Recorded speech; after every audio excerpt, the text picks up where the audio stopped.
My wife was cheating on me. I found out through her messages, but I got revenge by tricking her into signing divorce papers and selling her house without her knowledge. The Scouts' motto, Always Ready, highlighted attributes such as integrity, loyalty, helpfulness, amiability, politeness, kindness, obedience, cheerfulness, thriftiness, courage, cleanliness, and reverence. However, I had always believed their principles seemed to involve gullibility, foolishness, and an excessive amount of trust. With no other choices available, I turned to snooping on Laura's smartphone, which I seldom did. She knew this and had added extra security measures. As a former scout, honesty and respect for privacy were ingrained in me, but with Laura's forthcoming trip, I couldn't remember the name of her hotel and wanted to avoid another argument about my forgetfulness, a recurring issue recently. Our upcoming separation, the longest since we married 6 years ago, made me consider romantic gestures like sending flowers. Yet, the irony of Rome, the city of love, wasn't lost on me. I wouldn't be the one sharing those romantic moments with her. James, her travel companion, would. Desperation led me to use our anniversary date as her smartphone passcode, uncovering a series of messages between Laura and James detailing their romantic plans in Rome. What shocked me as much as the affair was their use of work emails. Both Laura and James were legal professionals and should have known better. Laura was an attorney, and James worked as a paralegal at her firm. Their careers involved handling sensitive documents and uncovering affairs through emails, making their actions even more reckless. I hadn't paid much attention to Laura's trip details or the hotel's name because of a nagging suspicion. My legal background had sharpened my intuition, and something felt off when Laura first mentioned the trip. She described it as a routine arbitration case with no time for sightseeing, avoiding my eyes as she spoke. Her casual demeanor didn't align with our long-held dream of visiting Rome together. I found her response odd, catching me off guard with a worst-case scenario I hadn't anticipated. One email subject line struck me deeply. "Why don't you just lose the scout so we can spend more time together and not worry?" James's recent message was met with Laura's unsettling reply. "I feel secure with him." Overwhelmed with a mix of betrayal and anger, I typed out a response with a smiley face emoji masking my turmoil. Unsure of my next move, I decided to print the email using the Wi-Fi printer in the basement, a precautionary measure driven by my legal instincts. Preserving evidence was crucial, so I stashed the printed email in my computer bag. Taking a moment to think, I devised a plan. Seeing it as a win-win situation, I considered pretending to make a romantic gesture toward Laura, only to abruptly confront her with the truth. Conversely, James wouldn't show any mercy in a similar scenario. I knew I needed to act strategically. My intellect, not physical prowess, was my strength as a lawyer. Time was of the essence, with Laura due to return from her run soon. I had tasks to complete, including finishing an assignment and securing a hotel booking. I wasn't sure why I needed the hotel information, but felt it was essential. I located a hotel near the Colosseum, close to the International Chamber of Commerce, where Laura and James would be handling their arbitration case during their anticipated breaks from their hotel tryst. I hurriedly researched Ohio's divorce laws, recalling from my bar exam that infidelity could be grounds for divorce, impacting alimony and property division. However, there were defenses against infidelity charges, such as reconciliation. I needed to vacate the house quickly, avoiding confrontation for now. My goal was to shock Laura into disbelief, employing a strategy akin to shock and awe to end the marriage. Lies would be necessary despite conflicting with Scout law. This was war, and as Winston Churchill famously said, "In war, truth is so precious that it must be accompanied by a bodyguard of lies." I justified my deceit as serving a greater purpose, now unbound by oath. Returning to the bedroom, I quickly packed my belongings, placing the suitcases by the front door. I gathered essential documents, bank statements, credit card statements, retirement accounts, car paperwork, pay stubs, mortgage statements, and Laura's latest student loan balance. Hearing her in the kitchen after her run, I put on a concerned expression as I ascended from my basement office. Seeing her drinking sports drink with her black hair tied back, I couldn't deny her attractiveness, though her actions disgusted me. I realized love was no longer alive. I conveyed my plans to go to Rome with a somber smile. Laura's reaction was immediate. Her face paled, and her green eyes lost their usual sparkle. She questioned me about the destination, her initial shock quickly fading. I explained that Ryan had called, needing me to prepare a witness for an insurance case. I mentioned the judge's frustration over a lost motion to compel, which had disrupted the court schedule. I anticipated being on the road for a few weeks, but hinted at the possibility of stopping by occasionally for laundry. Laura expressed sympathy, suggesting that perhaps my firm was hiring. I expressed a desire to join her in Rome, noticing a flicker of worry on her face before she teased me about sending my resume, despite Loras Law School having a higher ranking than mine. She moved as if to hug me, but I sidestepped her and headed downstairs to my office, battling visions of punching her and struggling to maintain control. As Laura asked about dinner plans, I explained I couldn't stay and would grab something on the road, as Ryan was eager for me to leave immediately.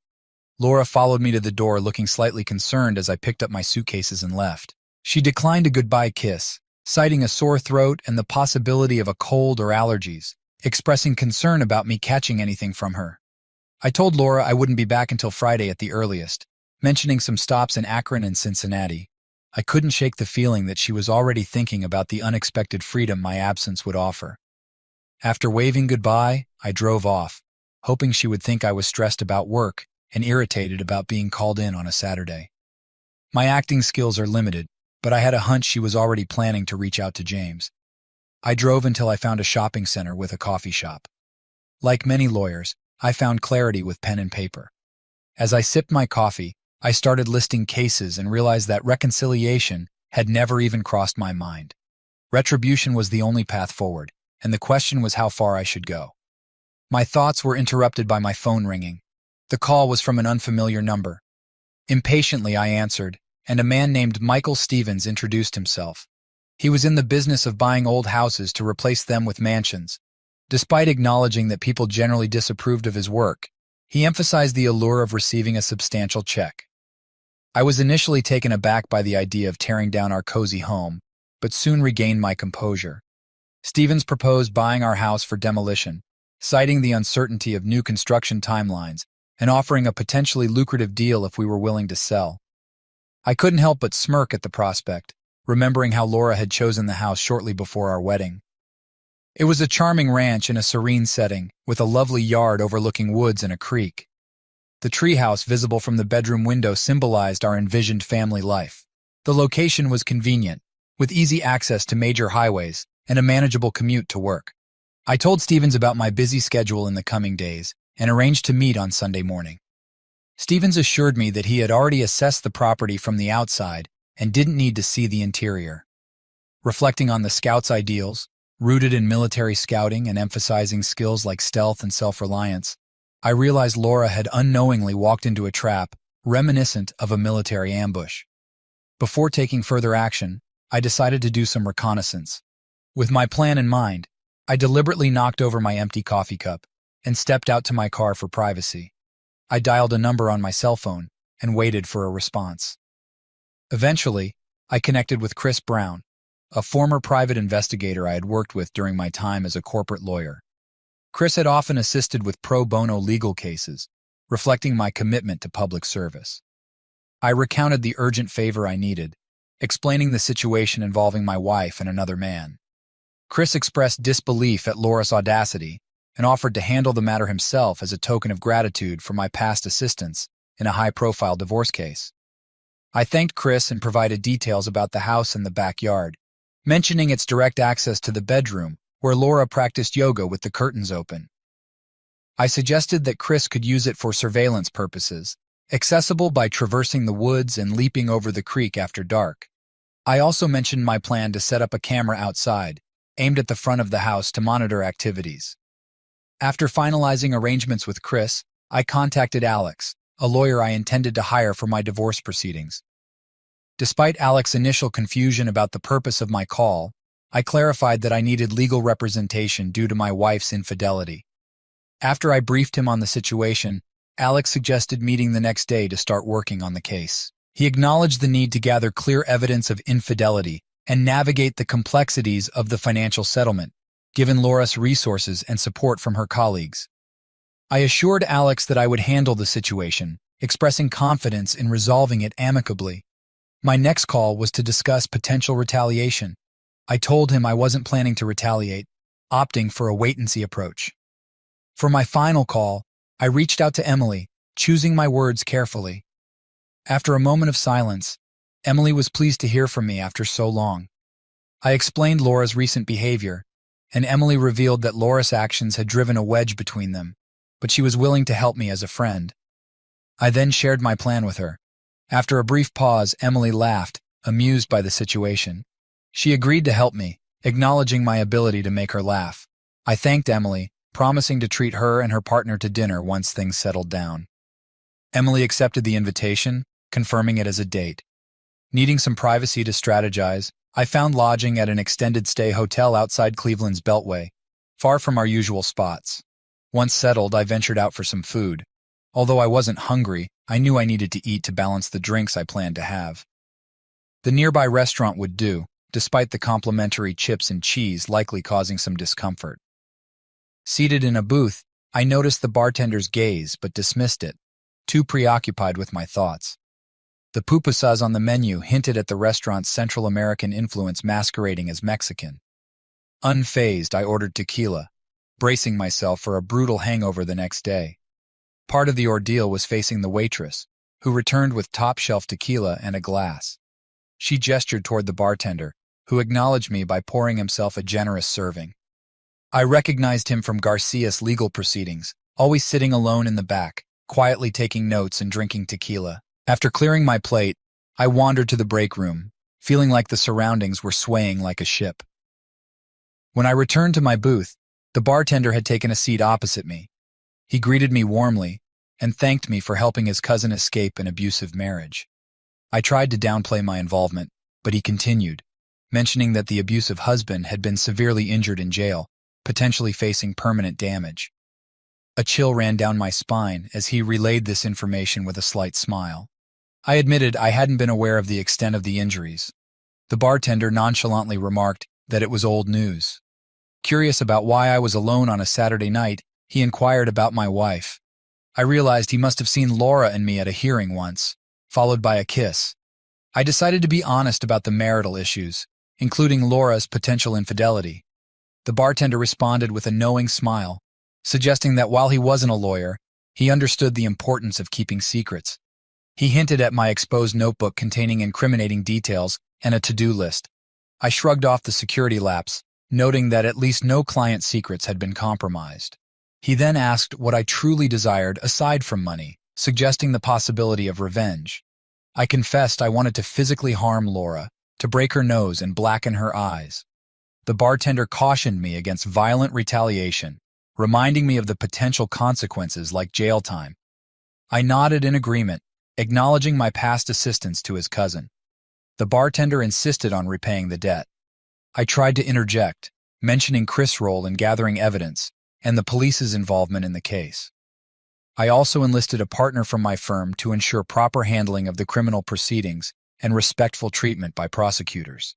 Despite my objections, the bartender commended my efforts in assisting those in need and offered his help in return. When I expressed uncertainty about his identity, he revealed himself as Carlos Ramirez, also known as El Lobo to some. I jokingly asked if I had to sell my soul for a favor, to which El Lobo responded with a chuckle, stating it was merely professional courtesy. He then instructed me to provide my address, Laura's name, and her daily routine. He suggested I get a cell phone for easier communication and leave a contact number at the bar. El Lobo advised me not to return to the bar, claiming it was for the best. I briefed Chris about hiring a private investigator, my intention to stay home until Laura's departure for Italy, and her travel plans. Chris knew the location of the Rome hotel, but kept the method of obtaining the information vague. "Just one question, Signor," he queried with a serious expression. "Is there any chance of reconciliation, forgiveness, or mercy? I don't want doubts later." I met his gaze, took a deep breath, and reflected on my emotions. The path ahead was clear. Trust and loyalty were fundamental to me, but they were lacking in my marriage. Laura's actions had turned love into hate. While I might eventually become indifferent, that time had not yet arrived. "No," I affirmed. El Lobo visibly relaxed. "Okay, don't fret," he said. When the waitress presented the bill, El Lobo dismissed her but allowed me to tip generously. He also permitted me to take a bottle of tequila, advising me to use it carefully. I woke up Sunday morning without much of a hangover and arrived at Alex's law office at 10 to find Chris already there. Chris conveyed his findings, informing me that Laura was indeed with another man in our bed. He handed me a DVD containing evidence of their infidelity, cautioning me against watching it. Alex expressed concern about my decisions, but I requested a summary of the evidence. Chris recounted how he had observed Laura and James Martin engaging in sexual activity in the treehouse, just as I had suggested. They had identified James Martin as Laura's partner and planned to draft a report in affidavit form for Alex to file.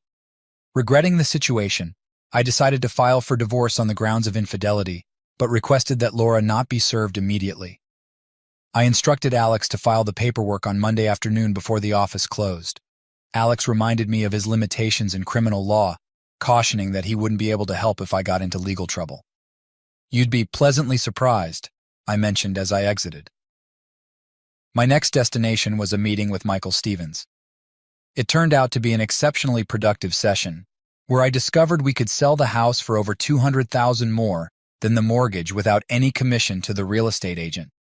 Laura would be thrilled. I assured Michael that I'd have all the necessary paperwork ready to close the deal promptly. After leaving Michael's office, I checked my phone. No messages, no calls. She must still be occupied with James. I seized the opportunity to call my boss, Ryan, urgently requesting 2 weeks of vacation or I'd resign. Ryan, realizing my pivotal role in the ongoing case, hastily agreed. Luckily, there was a lull in Ryan's workload, allowing me some leeway. With the groundwork laid, I returned to the hotel to dive into the real work. By Monday evening, I was fully prepared. Throughout Sunday night and Monday, Laura left me several voicemails that I ignored. I was conserving all my energy for Tuesday morning. Thanks to Chris' strategically placed camera outside the house, I knew James had spent Monday night there. I estimated that James would leave for work around 8 a.m. and Laura around 8:30 a.m., so I planned my move for 7 a.m. I entered through the front door, cheerfully announcing, "Honey, I'm home." I heard sharp footsteps upstairs, and then Laura came down in her robe, looking disheveled and shocked. She greeted me, trying to sound cheerful, but her exhaustion and panic were evident. I apologized for the unexpected return, blaming it on the unpredictable nature of business trips. Ignoring the wine glasses in the living room, I headed straight to the dining room and began arranging papers on the table. Meanwhile, Laura hesitated, likely fearing I'd discover James still upstairs. When there was a knock at the door, I asked her to handle it. To her surprise, it was Emily who entered, greeting us warmly.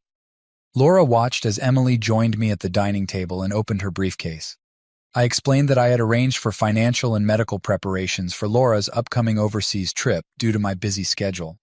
I also mentioned securing a refinancing offer for our mortgage, apologizing for the short notice. Laura relaxed a bit upon realizing that Emily was a notary. She joked about me being her scout, but her cautious demeanor remained. I handed her a pen, pointing out where to sign on the documents and encouraging her to take her time reading them. Expressing her trust in me, Laura swiftly signed all the documents. I hoped her trust was genuine as I handed each paper to Emily for notarization.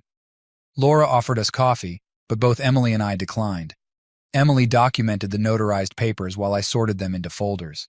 Laura glanced up, anticipating my next move and planning hers. Once Emily left, discreetly stowing her tools, Emily smiled at me when Laura wasn't looking. I gave Laura a reprieve, citing a need for a teleconference, and retreated to my basement office. Her shoulders visibly relaxed, thinking she had time to usher James out and erase any trace of his presence before I re-emerged. I pretended not to hear James's footsteps or the garage door opening as he left. But when I heard the shower running in the master bath, I gathered my belongings, exited through the basement door, and drove away without a word to my unsuspecting wife. 2 hours later, after a hearty breakfast at the diner, I found myself in Alex's office. Alex looked shocked when I told him Laura had signed the necessary forms, consenting to the divorce petition and waiving service of court notices. He confirmed the forms were properly notarized. I also stated that Laura had agreed to a property division agreement, granting me all proceeds from the house sale, her cars and jewelry, leaving me full discretion over her belongings. Both parties would retain their respective retirement accounts and she would receive no alimony from me. When questioned about her financial situation, I responded that she earns more than I do anyway.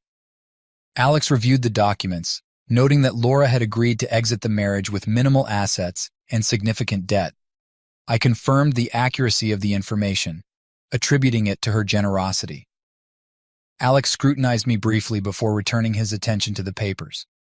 I also confirmed that Laura had signed an affidavit admitting to infidelity, acknowledging her lover's presence in the marital bedroom at the time of signing, and affirming the authenticity of email correspondence discussing their affair. Alex initially appeared surprised, but eventually smiled, recognizing my respected reputation and our friendship from law school. He decided to proceed with filing the documents, admitting that everything appeared legitimate and expressing disbelief at my actions. Feeling a mix of satisfaction and unease, I expressed immense embarrassment to the judge, acknowledging that I had been consumed by my client's breach of trust. The judge discussed whether the notary could confirm Laura's signature on the documents, and if Laura had scrutinized them. I confidently affirmed that Laura, with her experience as a seasoned litigator, had thoroughly assessed the documents. Alex indicated that he would file all the necessary documents that day, including Chris' affidavit and report, along with photos and a DVD. He mentioned his intention to keep the DVD out of the electronic file for the time being to avoid making headlines. I agreed, emphasizing the importance of keeping things quiet, especially with Laura's impending departure for Rome in just over 2 weeks. Alex asked if I knew anyone at the county courthouse, mentioning Daniel, a classmate from the following year who is now clerking there to boost his resume.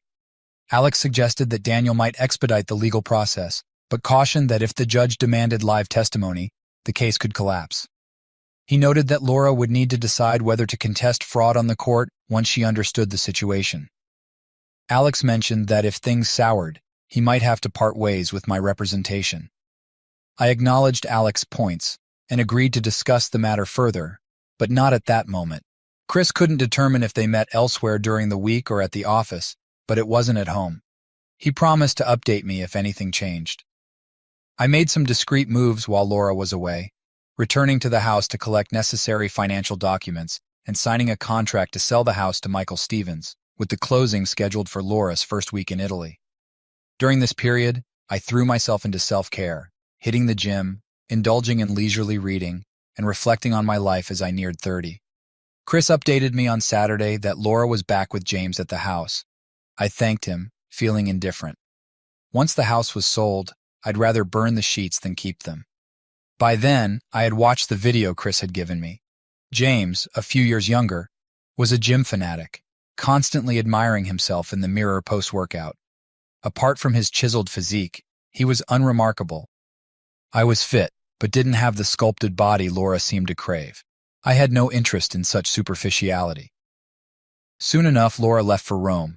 A private investigator tracked her to the airport, confirming her departure. With her gone, I cleared out her belongings, packed what I wanted, and had movers transport everything to storage. Thanks to Michael Stevens' selling skills, I quickly sold the furniture.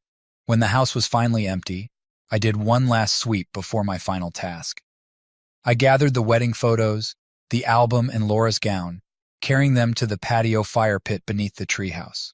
I arranged the photos and album on the embers, doused the dress with lighter fluid, and struck a match. Watching everything burn, I felt a twisted sense of satisfaction as each photo disintegrated in the flames. The next day, I finalized the sale of our home, using Laura's power of attorney to sign on her behalf. I deposited the proceeds from the house sale into my personal account and closed our joint accounts. A few days later, during Laura's first week in Italy, a construction crew demolished the house. They cleared the rubble and started preparing the site for a new build. Unfortunately, the tree supporting the treehouse had to be removed to make way for a planned gazebo. However, construction halted due to a permit issue, leaving only a bare plot.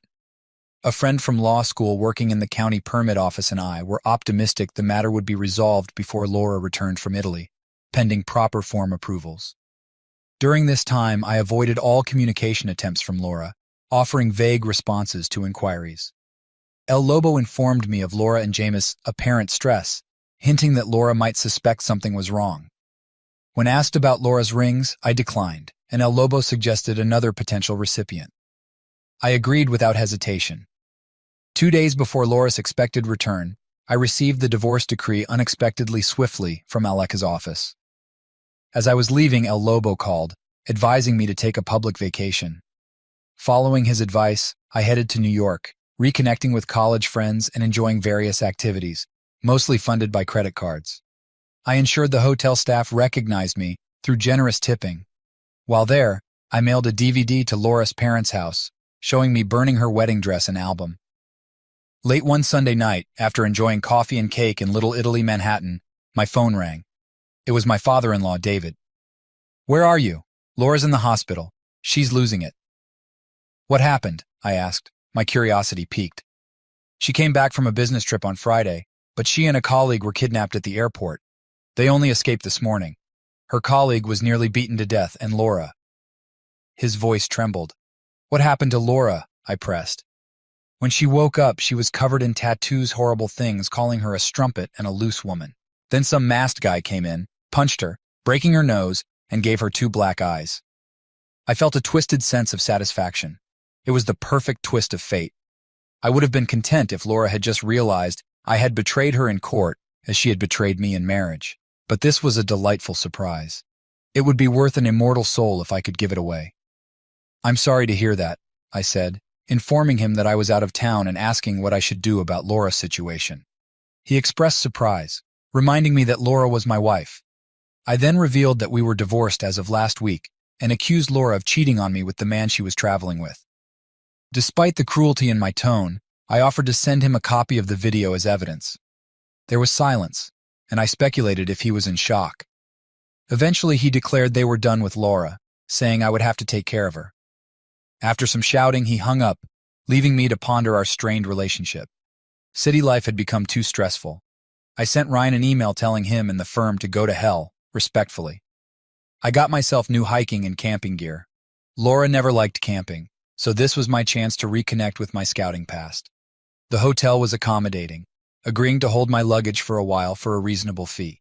Soon I was on my way to the Adirondack Mountains to commune with nature until things calmed down. Luckily, I had my passport with me in case I had time to travel to Canada, which I did. For most of the next 8 weeks, I turned my phone off. At first, I thought some crazy woman had stolen my ex-wife's phone because there were dozens, if not hundreds, of messages filled with frantic screaming and crying. I only listened to 1 or 2 before deleting the rest. There were also lots of crazy emails. When I first saw her account, I thought it had to be hacked. Who could have the patience to read through all that? I just hoped that this crazy woman would get the help she clearly needed. Fast forward 8 weeks, and I was having drinks with Chris and Alex. Alex dropped a bombshell, saying he had cut ties with our attorney after sending me the divorce papers through registered mail. I had to confess, I hadn't even checked my mail yet. Alex saw it as a serious issue, and Chris called it a complete disaster. Alex suggested that Chris and I start tackling the issue on Monday morning. Mrs. Johnson and her parents had gone to the old homestead. They didn't remove the security camera in time. When she saw the empty lot, she lost it, collapsing to her knees, sobbing and curling into a fetal position. Her tantrum escalated, kicking and screaming like a child throwing a fit at a mall. When the equipment crew showed up, she blew up again. The third meltdown happened when the construction workers saw the tattoos on her face and burst out laughing. The tattoos were clear as day on camera, with phrases like strumpet and I love face standing out despite her raccoon eyes and duct-taped broken nose. Alex then told me about the day Laura and a couple of high-powered lawyers barged into his office without an appointment. He made them wait for 15 minutes, making sure his Glock was loaded in the desk, taking advantage of Ohio's laws.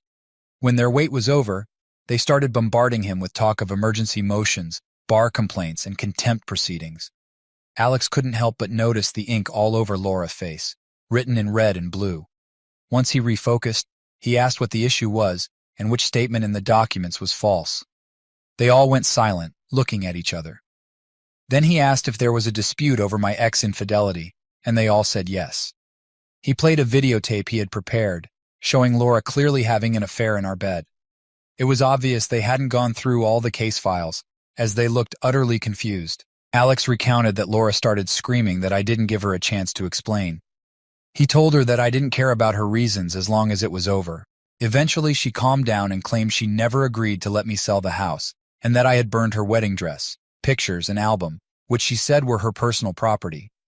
Alex showed her the powers of attorney, one specifically for selling the house, and the property settlement agreement, which allowed me to dispose of her personal items. He told her she was lucky to still have her clothes. He asked if she denied her signature on the documents. She admitted she didn't, but claimed she never agreed to the terms. Alex then questioned if her defense was that she didn't read what she signed, and asked her to imagine how cross-examination would go in court. She went silent. He pointed to an affidavit she signed, admitting her lover was upstairs when she signed, and asked if that was true. She fainted. Despite his efforts to revive her, he had to call emergency services. She refused to go to the hospital, yelling about tattoos and her boyfriend being attacked. Alex reassured her that as far as he knew, I had nothing to do with it and that I was out of town. He mentioned that James might have angered someone else's husband by sleeping with her, or another woman who thought Laura was attacking James. He informed me that he had told them they could discuss any criminal case with the Cleveland police and expressed regret for missing the confrontation. Alex said things were getting better and that they were discussing filing a motion for reconsideration when he got an anonymous email with links to videos of Laura and James in my bed, fooling around in front of the Coliseum. The email threatened to send the tapes to everyone Laura knew, claiming I was unaware and unable to stop it. They claimed to be friends I had helped, offering protection but threatening to expose the tapes unless Laura backed off. I told Alex I knew nothing about this. Alex said after that revelation, they left without further contact, and nothing happened at the courthouse. He then recounted Chris' encounter with the police, saying detectives approached them for copies of the tape and the report, but lost interest. Neither Laura nor James could remember what happened, just that they took a cab from the airport, and James ended up hospitalized. Laura woke up in a hotel, got assaulted, and ended up in the hospital. The room expenses were charged to her credit card, including room service and mini bar charges. I mentioned that the New York police and my friends had been contacted, all of whom confirmed my busy schedule in the city. Alex added that my ex was getting laser tattoo removal in her parents' basement, which was expensive due to the extensive coverage. I commented on this, earning a glance from Alex and stifled laughter from Chris. Alex then brought up the mediator situation, saying he was badly injured and needed extensive therapy for multiple concussions. Finding another job might be tough since their firm also let them go. Alex explained that their relationship had soured during the trip, affecting the arbitration negatively. Mistakes were made, exhibits weren't ready, and witness notes were lost, leaving the client unhappy. Sacrifices were made to retain future work. Chris suggested that someday I should enlighten them about something, to which I jokingly said I was a scout. Chris continued, mentioning Emily had waited in the car and expressing a bit of envy about my situation. We agreed to discuss further over dinner, and I offered to treat them for helping with my liberation. As I drove away, Emily surprised me by saying she didn't have a boyfriend. I suggested we head home, with a stop at the post office first. When she asked why, I explained I was checking on a friend's safety, showing her a card from the glove compartment with a scout emblem.